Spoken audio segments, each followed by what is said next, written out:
उम्मीद करता हूँ आप सब खैरियत से होंगे। ठीक है, आज का जो हमारा लेक्चर है वो इफ़ फंक्शन पे है कि हम एक्सेल के अंदर इफ़ फंक्शन किस तरह परफॉर्म कर सकते हैं। ठीक है, जो कि हमारा बहुत ही एक इम्पोर्टेंट फंक्शन है। इसको हम परफॉर्म करने का तरीका देखते हैं। सबसे पहले देखते हैं जी इसका तरीक़ाकार क्या है, इसको लिखने का सिंटैक्स क्या है। ठीक है, तो ये मेरे पास कुछ सिंटैक्स है इसको लिखने का। ठीक है, सिंटैक्स क्या है, सबसे पहले हम इफ़ लिखेंगे। इफ़ के अंदर हमने अपनी कंडीशन देनी होगी कि हम कंडीशन क्या, किस कंडीशन के मुताबिक काम करवाना चाहते हैं। ठीक है, उसके बाद हमारे ट्रू वैल्यू होगी। ट्रू वैल्यू के बाद फिर हम फॉल्स वैल्यू देंगे, दरमियान में हम कॉमा देंगे ताकि इनको हम सेपरेट करें। इसको इंशाल्लाह हम प्रैक्टिकली अभी परफॉर्म करेंगे कुछ देर में। तो सबसे पहले देखते हैं कंडीशन क्या होती है। कंडीशन को इस्तेमाल किया जाता है शर्त के लिए, यानी आपकी शर्त क्या है। फॉर एग्ज़ाम्पल अगर ग्रेड का देखा जाए, जैसे स्कूल वैल्यू में चलता है ग्रेड, अगर 90+ मार्क्स हों किसी बच्चे के तो उसको A++ ग्रेड दिया जाता है। जिसके 90 से कम हो, 81 से 89 तक हो या 80 से 89 तक हो तो उसको A ग्रेड दिया जाता है। इसी तरह हमारे पास ग्रेड्स होते हैं। ठीक है, तो कंडीशन के लिहाज से, यानी जो वैल्यू होगी वैल्यू के लिहाज से हमने जो रिज़ल्ट शो करवाना है कंडीशन के लिहाज से, वो हम ट्रू वैल्यू को बता देते हैं कि ट्रू वैल्यू के में कौन सी चीज़ आएगी। अब ट्रू वैल्यू क्या है, अब देखें ये कुछ कंडीशन मेरे पास हैं जी। A 90+ हो तो A+ शो करवाए। ठीक है, 80 से 89 तक हो A शो करवाए, 70 से 79 तक हो B शो करवाए, 60 से 69 तक हो B, और उसके बाद 50 से 59 तक C+, 49 तक C, और 40 से 40 या उससे नीचे हो, ठीक है, 40 या लेस देन हो तो F शो करवा दें। ठीक है, अब ये हमारे पास कुछ कंडीशन है जो इसके लिहाज से हमें क्या मैसेज शो करवाना है। ये कंडीशन है, अगर ये वैल्यू आ जाती है तो ये मैसेज शो हो, वरना अगर ये वैल्यू हो जाती है तो ये मैसेज शो हो, ये वैल्यू आ जाती है तो ये मैसेज शो हो, ये वाली वैल्यू अगर इनमें से कोई वैल्यू आ जाती है तो ये मैसेज शो हो।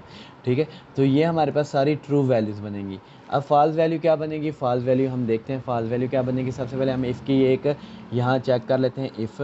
ठीक है, अब मैं कहता हूँ ये एक सेल है मेरे पास, इसको मैं बॉर्डर दे देता हूँ। ठीक है, और यहाँ पर मैं इसका रिज़ल्ट शो करवाऊँगा। ठीक है, अब मैं चाहता हूँ कि अगर ये सेल खाली है, अगर इस सेल के अंदर कोई वैल्यू नहीं है, सेल एम्प्टी है, तो यहाँ पर मैसेज शो करें एम्प्टी सेल। ठीक है, वरना इस सेल के अंदर जो वैल्यू उसको शो करें। तो हम इसका फार्मूला बनाते हैं। फार्मूला हम कैसे बनाएंगे जी, सेल एड्रेस हमारे पास D6 है। हम पहले रफली सा आइडिया लेते हैं इसका हम किस तरह बनाएंगे। ठीक है, अब एक बात याद रखें, जो एम्प्टी सेल है उसको हम डबल कोट से शो करते हैं, शोज़ एम्प्टी सेल, यानी नल वैल्यू, नल सेल, नल सेल। ठीक है, किसी भी नल सेल को शो करवाना हो तो उसको हम डबल कोट्स में खाली लिख देते हैं, खाली हम डबल कोट्स लिख देते हैं, जिससे वो पता चल जाता है कि ये खाली सेल की अलामत है। तो इसकी कंडीशन कैसे बनेगी, सेल हमारे पास सेल एड्रेस D6 था, तो देखते हैं इफ़, ठीक है, D6, ठीक है, D6 is equal to null value. ठीक है, अब नल सेल यानी D6 अगर नल हो, ठीक है, नल सेल हो, देन कोमा, कोमे के बाद क्या शो करे, अगर ये कंडीशन हमारी कि अगर ये हमारी कंडीशन ट्रू होती है, यानी अगर हमारी कंडीशन सही होती है तो क्या शो करे, जो वो रिज़ल्ट शो करेगा वो हम ट्रू वैल्यू में लिख देंगे।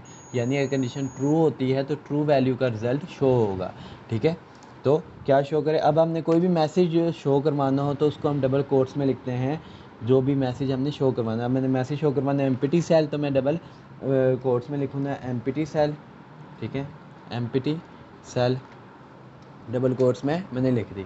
अब अगर कंडीशन हमारी सही नहीं होती, यानी सेल के अंदर कोई ना कोई वैल्यू मौजूद हो, सेल नल ना हो, तो फिर वो क्या, फिर वो फॉल्स वैल्यू का रिज़ल्ट शो करवाएगा हमारे यहाँ फॉल्स वैल्यू। फॉल्स वैल्यू क्या है कि D6 ही शो करवा दे, D6 में जो वैल्यू है वही हमें शो करवा दे। अब इसको प्रैक्टिकली परफॉर्म करते हैं। प्रैक्टिकली में इसको किस तरह करेंगे एक्सेल के अंदर देखते हैं जी। इसके अंदर मैं लिख लेता हूँ इफ़, ठीक है, इज़ इक्वल, आपको पता है कोई भी हमने जब फार्मूला यूज़ करना उससे पहले हम इक्वल का साइन मस्ट लगाते हैं, इफ़, ठीक है, उसके बाद हम ब्रैकेट लगा देते हैं। ठीक है, इफ़, अब देखें लॉजिकल टेस्ट यहाँ शो हो रहा है, लॉजिकल टेस्ट हमारे पास शो होता है, इसी को हम कंडीशन कहते हैं। ठीक है, लॉजिकल टेस्ट की कंडीशन होगा इफ़ D6, या तो मैं यहाँ आप क्लिक कर दें या तो आप खुद राइट कर लें, D6 इज़ इक्वल टू, ठीक है, D6 इज़ इक्वल टू, ठीक है, एम्प्टी वैल्यू यानी नल वैल्यू। अब देखें डबल कोट्स मैंने यहाँ लगा दिए, ठीक है। अब इसको ज़रा मैं स्क्रीन को जूम आउट करके आपको शो करवाता हूँ इस चीज़ को। मैं ज़रा स्क्रीन को जूम आउट कर लूँ और सॉरी जूम इन कर लूँ। अब देखें दोबारा मैं लगाने लगा इफ़, ठीक है, bracket D6 is equal to null value. अगर D6 is equal to null value हो, यानी इसके अंदर कोई वैल्यू ना हो, देन अब देखें कोमा जैसे मैं लगाऊंगा तो हमारे पास वैल्यू इफ़ ट्रू की कंडीशन, यानी ट्रू वैल्यू की कंडीशन एक्टिव हो जाएगी। ट्रू वैल्यू की वैल्यू हमारे पास एक्टिव हो जाएगी। जैसे जैसे मैंने कॉमा लगाया तो इसकी तरफ मेरा माउस रन हो गया। अब इफ़ क्या शो करवाए, अब मैं डबल कोट्स के अंदर मैसेज लिखता हूँ, empty message, empty cell show होगा। डबल कोट्स को मैं क्लोज़ करता हूँ। अब फिर मैं कॉमा लगाऊंगा। अगर कंडीशन फॉल्स हो जाती है, अगर ये इसके अंदर कोई ना कोई वैल्यू आ जाती है तो फिर क्या शो करवाए, फिर हमें D6 ही शो करवा दे। ठीक है, फिर हमें D6 ही शो करवा दे। ब्रैकेट को मैं बंद करता हूँ, इंटर प्रेस करता हूँ तो देखें हमारे पास एम्प्टी सेल की वैल्यू शो हो गई। ये इसने हमें शो करवा दिया एम्प्टी सेल। अब देखें इसके अंदर मैं 20 अगर लिखता हूँ तो यहाँ भी हमारे पास 20 आना चाहिए, तो चेक करते हैं तो ये देखें यहाँ भी हमारे पास 20 आ गया। अब इसके अंदर कोई भी आप कर सकते हैं जी, जो D6 है उसका आप स्क्वायर फाइंड करना चाहते हैं, D6 मल्टीप्लाई बाय D6। अब यहाँ पर कोई भी कंडीशन अप्लाई कर सकते हैं, कोई भी आप चीज़ अप्लाई कर सकते हैं। जो जैसे मैं इंटर करूँगा तो उसका मुझे स्क्वायर दे देगा। अब जैसे कि 4 का स्क्वायर 16 होगा, 16 मुझे देगा। 2 का स्क्वायर 4 होगा, 4 मुझे वो दे देगा। ठीक है, ये हमारे पास सीरीज़ बनाने के लिए भी यूज़ होती है। अब जैसे कि मैं कुछ बॉक्सेस बना लेता हूँ, इसको मैं डेल कर देता हूँ यहाँ से, इतने मैं यहाँ से बॉक्सेस बना लेता हूँ। ठीक है, तो इसको मैं बॉर्डर दे देता हूँ, और बॉर्डर आउटसाइड को ज़रा मैं कर देता हूँ थिक। ठीक है, इसकी वैल्यू को ज़रा मैं थिक कर देता हूँ। ठीक है, ये मैंने थिक कर दिया। यहाँ SR सीरियल नंबर में शो करता हूँ। ठीक है, अब इसकी मदद से हम सीरियल नंबर किस तरह बनाएं, देखें। सीरियल नंबर बनाने के लिए हमें इफ़ की कंडीशन यूज़ करनी पड़ेगी। क्या है जी, अगर ये सेल, ठीक है, D4 सेल खाली हो तो हमें खाली वैल्यू शो करवाए। अगर D सेल हमारे पास खाली हो तो हमें खाली वैल्यू शो करवाए, वरना हमें जो सा सीरीज़ नंबर 1 शो करवा दे, 2 शो करवा दे, इस तरह हमें वैल्यू शो करवाए। तो हम देखते हैं। ठीक है, तो देखते हैं इफ़, ठीक है, इफ़ इज़ इक्वल टू, ठीक है, अगर ये सेल हमारे पास इक्वल हो एम्प्टी सेल से, ठीक है, खाली सेल हो, तो क्या शो करे, ब्रैकेट में हमें नल वैल्यू शो कर दे, कुछ भी ना शो करवाए। ठीक है, अगर D4 हमारे पास नल हो तो वो हमें खाली वैल्यू शो करवा दे, वरना क्या शो करवाए, वरना हमें 1 शो करवा दे। अब इसको मैं क्या नाम है वो डबल कोट्स में नहीं लिखूंगा, क्योंकि न्यूमेरिक वैल्यू है। हमें जब भी कोई मैसेज शो करवाना हो उसको हमने डबल कोट्स में लिखना है, इसको हमने डबल कोट्स में नहीं लिखना। तो मैं ब्रैकेट बंद कर देता हूँ, इंटर प्रेस कर देता हूँ। अब देखिए उसने कुछ भी नहीं शो करवाया था कि हमारा बैकग्राउंड में फार्मूला चल रहा है, पर उसने शो कुछ नहीं करवाया। अब सीरीज जो कि हमने बनानी है, तो अब मैं इफ़, ठीक है, दोबारा लिख लेता हूँ, ये सेल इज़ इक्वल हो एम्प्टी सेल के, खाली हो, देन क्या शो करवाए, खाली सेल ही हमें शो करवा दे। अदरवाइज़, ठीक है, अदरवाइज़ क्या करें, ये जो ऊपर वाला सेल है इसमें, सॉरी यहाँ मैंने M लिख दिया, कॉमा लिखा है, जो ऊपर वाला हमारा सेल है उसमें प्लस कर दे 1 को। ठीक है, अगर ऊपर वैल्यू 1 होगी, नीचे 2 शो होगी, ऊपर 100 होगी, 101 शो होगी, यानी ऊपर वाली जो भी वैल्यू होगी उसमें 1 की इंक्रीमेंट कर देगा। और इसको मैं बंद करके इंटर प्रेस करता हूँ तो देखें ये भी हमें शो। अब इसी को मैं नीचे कॉपी कर लेता हूँ, ड्रैग कर लेता हूँ। ठीक है, ये मैंने ड्रैग कर लिया फार्मूला। अब देखिए मेरे पास सारे सेल खाली एम्प्टी शो हो रहे हैं। अब यहाँ मैं वैल्यू इंटर करता हूँ, A, तो देखें 1 आ गया, B 2, इस तरह C करूँगा, D करूँगा, तो देखें ये मेरे पास सीरीज़ बनती जा रही है, खुद ब खुद सीरीज़ बनती जा रही है। अगर आप दरमियान में कोई वैल्यू मिस करेंगे तो पीछे हमें यहाँ पर एरर शो करवा देगा वो। ठीक है, अब जैसे कि ये मैंने मिस की तो ये देखें यहाँ पर एरर शो, क्योंकि ऊपर वाले सेल में हमें कोई वैल्यू नहीं मिल रही, जिसकी वजह से वो उसमें कुछ भी प्लस नहीं कर पा रहा। तो वो कह रहा है नंबर वैल्यू, यानी कोई एक वैल्यू दें जिसमें मैं कोई ऑपरेशन परफॉर्म करूँ। तो इस तरह ये हम नंबर सीरीज़ को भी इफ़ की मदद से जनरेट कर सकते हैं। ठीक है, ये देखें आप जितनी चाहें 100 चाहें 1000 चाहें आप बना सकते हैं। ठीक है, इफ़ स्टेटमेंट की मदद से। ठीक हो गया। अब इसी तरह इफ़ स्टेटमेंट हमने इफ़ स्टेटमेंट से कि इसी तरह हमें इफ़ स्टेटमेंट के अंदर हमें इफ़ लगानी, यानी जब हमें यहाँ तो हमें एक एक कंडीशन लगानी पड़ गई। अगर हमें एक से ज़्यादा कंडीशन लगानी जाए, जैसे कि ये देखिए कितनी कंडीशन है, 1 2 3 4 5 6 7 कंडीशन है। अगर हमें इस तरह की एक से ज़्यादा कंडीशन लगाना चाहिए तो हम एक और फंक्शन है हमारे पास नेस्टेड इफ़, उसको हम यूज़ करते हैं। नेस्टेड इफ़ मीन कि इफ़ के अंदर एक और इफ़ और फिर उसके अंदर एक और इफ़, यानी अब जितने मर्जी एक इफ़ के अंदर इफ़ लगा सकते हैं। फॉर एग्जांपल अब जैसे कि ये मैं बनाता हूँ, ये वाली वैल्यू हम ले लेते हैं, D6 सेल ले लेते हैं, इफ़, ठीक है, इफ़ D6 की वैल्यू मैं ले लेता हूँ, इफ़ अगर D6, ठीक है, D6 is equal greater then और इक्वल टू हो 90 के, ठीक है, इक्वल टू ग्रेटर देन हो, ग्रेटर देन इक्वल हो 90 के। अब देखें इसके गिर्द मैंने कोई वो नहीं लगाया, डबल कोट्स नहीं लगाए, कुछ भी नहीं लगाया, क्योंकि ये न्यूमेरिक वैल्यू है, ठीक है। If D6 equal to and greater than equal to 90, तो क्या शो करवाया जी, डबल कोट्स में मैं लिख देता हूँ A+ शो करवाया हमें, ठीक है। अदरवाइज अब यहाँ हम फॉल्स वैल्यू की जगह हम अपनी एक और इफ़ लिखेंगे, कंडीशन हमें फॉल्स हो जाती है तो हमारा अगला इफ़ चल जाए, ठीक है। अगले इफ़ की ब्रैकेट आप लगाएंगे, ठीक है, वो क्या होगी जी, D6 is greater than equal to, ठीक है, D6 बड़ी हो किससे, equal to greater than equal to 90 से हो, ठीक है। 89 तक हम यहाँ जाएंगे, 89 तक हम चेक करेंगे, 89 या 89 से बड़ी हो, या हम यहाँ लिख देंगे जी 80 से। 80 हमने क्यों लिखी, क्योंकि अगर 80 से बड़ी हो जाती है और 90 में चली जाती है तो फिर वो ये कंडीशन चेक करेगा, और उससे छोटी होगी तो फिर ये कंडीशन वो चेक करेगा, ठीक है। क्योंकि ये इससे जब ऊपर जाएगी यहाँ तक लिमिट होगी, अब जब यहाँ से ऊपर जाएगी तो वो 90 में चली जाएगी, तो ये कंडीशन हमारी ट्रू हो जाएगी और ये इसका ये A+ हो जाएगा। अगर इससे नीचे कोई वैल्यू हो और वो 80 तक हो, ठीक है, 80 से 89 तक हो, तो वो हमारी ये कंडीशन चलेगी। तो यहाँ हमें क्या शो करवाना है जी, हमें यहाँ A+ साइन शो करवाना है, A हमें सिर्फ शो करवाना है। तो डबल कोट्स मैंने A लिख दिया। अब एक और कंडीशन आ रही तो मैं एक और इफ़ यूज़ करूँगा, ठीक है, एक और इफ़ मैंने यूज़ कर लिया, ठीक है। अब ये कंडीशन लगेगी 79 तक लगेगी, यानी 70 से 79। अब मैं लिखूँगा यहाँ D6, ठीक है, is greater than equal to हो कितने तक हो जी, 70 तक हो, ठीक है, 70 या 70 से बड़ी हो, 70 यहाँ मैं लिखूँगा। अब यहाँ 70 के बराबर हो या 70 से बड़ी हो तो वो 79 तक जाएगी। जब 80 में जाएगी तो ये कंडीशन हमारी चल जाएगी, और जब 90 में जाएगी तो ये कंडीशन चलेगी। तो 70 तक ये चलेगी, तो यहाँ में क्या मैसेज शो हो जी, यहाँ में मैसेज शो हो B+ का। तो डबल कोट्स में मैं यहाँ लिख दूँगा B+, ठीक है। अब आगे मैं देखता हूँ, ठीक है, आगे हमारे पास क्या कंडीशन है जी, 60 की कंडीशन है, तो 60 की कंडीशन मैं यूज़ करता हूँ। 60 कंडीशन क्या है जी, D6, ठीक है, D6 greater than equal to हो कहाँ तक हो, 60 के, ठीक है। अब यहाँ हमारे पास 60 के हो तो क्या हमारे पास शो हो जी, देखते हैं, अगर 60 के हो तो B शो करे हमें, ठीक है, यहाँ मैं B लिख देता हूँ, B+ शो करे, ठीक है, सॉरी B शो करे। अब डबल कोट्स में मैंने क्योंकि B लिखना था, B शो करे। अदरवाइज़ क्या शो करे जी, अदरवाइज़ हमें क्या 50 की कंडीशन में लगेंगे C+ में, ठीक है।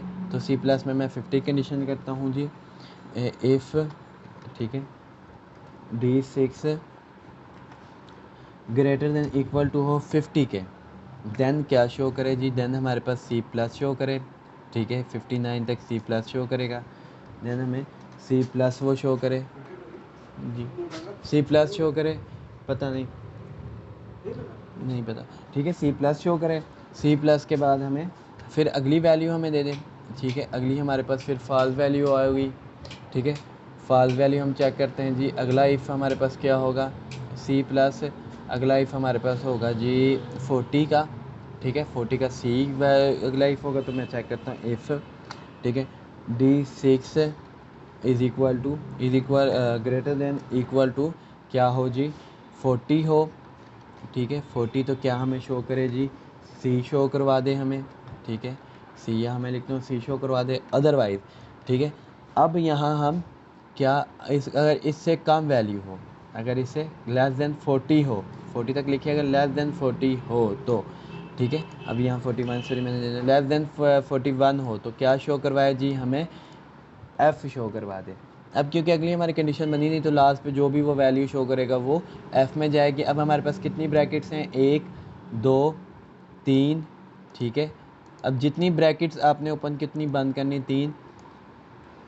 यहाँ पर हम इफ़ लगाना भूल गए हैं, यहाँ पर इफ़ लगा लेते हैं, इफ़, ठीक है। ये इफ़ लगाना हम भूल गए हैं यहाँ पर, बाकी हमने सब में इफ़ लगाया हुआ है, ठीक है। तो 1 2 3 4 5 6 और ये 6 हमारे पास ब्रैकेट्स हैं तो 6 ही बंद करेंगे, 1 2 3 4 5 6, ठीक है। इसी फार्मूले को मैं यहाँ से कॉपी करता हूँ, ठीक है, और अपने इफ़ में इसको मैं यूज़ कर लेता हूँ, ठीक है। अब यहाँ हम एक फार्मूला बना लेते हैं जी, यहाँ पर कुछ हमें वैल्यू दे देते हैं, जैसे कि 50, ठीक है, 89 75, उसके बाद 10 की एक वैल्यू दे देते हैं, एक 20 दे देते हैं, और एक 56 दे देते हैं, एक 66 दे देते हैं, एक 76 दे देते हैं, और एक 64 दे देते हैं। तो ये कुछ मैंने वैल्यू दी। अब यहाँ मैं इफ़ की कंडीशन लगाऊंगा, इफ़, ठीक है, इफ़ ये सेल पे अब मैंने कंडीशन लगाई तो ये सेल मैंने सेलेक्ट किया, if this cell is greater than equal to, ठीक है, ग्रेटर देन हो या इक्वल टू 90 हो, तो क्या हमें शो करे जी, हम पीटी सेल में लिखेंगे जी, स्ट्रिंग में लिखें, डबल कोट्स में लिखेंगे ए प्लस ग्रेड मुझे शो करवाए, ठीक है। अदरवाइज़ एक और इफ़ चला, देखें जैसे कि फॉल्स वैल्यू में एक और इफ़ लिखता हूँ तो ब्रैकेट खोलता तो अगले इफ़ की चले जाता है लॉजिक टेस्ट पे, तो ये, ठीक है, ग्रेटर देन इक्वल टू हो, किसके हो, ग्रेटर देन इक्वल टू हो 80 के, ठीक है। तो वो क्या हमें शो करवा दे, वो हमें शो करवा दे ए ग्रेड, ठीक है, ए ग्रेड हमें शो करवा दे। इसी तरह अगली वैल्यू मैं चेक करता हूँ, इफ़, ठीक है, अगला ये सेल, ठीक है, ग्रेटर देन इक्वल टू हो, किसके हो, ग्रेटर देन इक्वल टू किससे हो जी, 70 के हो, तो क्या हमें शो करवाए, बी प्लस, ठीक है। इसी तरह मैं यहाँ डबल कोट्स में बी प्लस लिख दूँगा, बी प्लस, सॉरी B6 मैंने लिख दिया, बी प्लस, ठीक है। इसी तरह अगली वैल्यू मैं चेक करता हूँ, इफ़ ये सेल, ठीक है, ऑपरेटर इज मीटिंग, यहाँ मैंने ब्रैकेट नहीं लगाई इस वजह से वो कह रहा है, इफ़ ये सेल, ठीक है, equal to greater than equal to हो 60 के, ठीक है, ग्रेटर देन इक्वल टू हो 60 के, तो क्या शो करवाए जी, हमें शो करवाए वो बी ग्रेड शो करवा दे। इसी तरह अगली वैल्यू मैं फॉल्स में दोबारा इफ़ लिख दूंगा, इफ़ ये सेल, ठीक है, वो ब्रैकेट लगाना मैं भूल जाता हूँ, पैरेंथेसिस, ठीक है। तो इफ़ ये सेल इज़ इक्वल हो और ग्रेटर देन इक्वल टू हो, किसके ग्रेटर देन इक्वल टू हो 50 से, तो क्या शो करवाए हमें, सी प्लस ग्रेड शो करवाए, ठीक है, सी प्लस हम ग्रेड शो कर देते हैं, ठीक है। ये ग्रेड हमने अपने से बनाया, वैसे सी प्लस ग्रेड होता नहीं है बट हमने अपने से बनाया है। तो चेक करते हैं आगे फिर दोबारा हम इफ़ यूज़ करेंगे अगली कंडीशन के लिए। कंडीशन क्या है जी, अगर ये cell greater than equal to हो 41 या 41 से बड़ा हो, तो क्या हमें शो करवाए, ठीक है, सी ग्रेड हमें शो करवा दे, ठीक है। डी ग्रेड की जगह मैंने सी कर दिया और सी की जगह सी प्लस कर दिया है। तो अदरवाइज़ अगर इसके अलावा कोई ग्रेड, अगर इसके कोई कम नंबर हो 41 से कोई नीचे हो, तो क्या शो करवाए हमें, वो एफ़ शो करवा दे। तो यहाँ मैं एफ़ लिखूँगा, ठीक है, ब्रैकेट मैं क्लोज़ कर दूँगा। अब देखें मैंने ब्रैकेट सारी क्लोज़ करनी, जब तक ब्रैकेट का कलर ब्लैक नहीं होता आपने क्लोज़ करते जाना है। डिफ़ॉल्ट कलर ब्लैक है तो ब्लैक जब तक नहीं होगा वो आपने क्लोज़ करते जाना। तो देखते हैं अभी ब्लैक नहीं हुआ,